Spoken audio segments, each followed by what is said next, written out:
আসসালামু আলাইকুম গাইস, আশা করি সকলে ভালো আছেন। আজকে একটি নতুন রেসিপি নিয়ে চলে আসলাম। এই রেসিপিটা ছিল হাঁসের মাংসের রেসিপি। আমাদের বাসার পালিত হাঁস, এখানে 2টা হাঁস ছিল।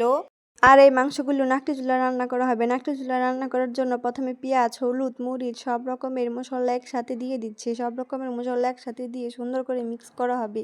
সুন্দর করে মিক্স করে মাংসগুলো কষানো হবে। মাংসগুলো কষানো যত ভালো হবে, মাংস খেতেও তত ভালো লাগবে। এরপর মাংসগুলো দিয়ে দিচ্ছে। দেখতেই পাচ্ছেন গাইস, কালারটা কত সুন্দর হয়েছে।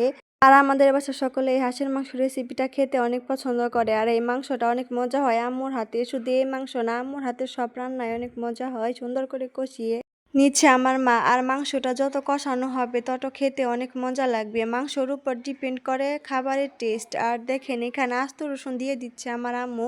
হাঁসের মাংসর সাথে আস্ত রসুন না দিলে আমার ভালো লাগে না, কেন জানি। আস্ত রসুন খেতে আমাদের বাসার সকলে অনেক পছন্দ করে। ভাতের সাথে হাঁসের মাংস আস্ত রসুন রেসিপিটা সেই স্বাদ।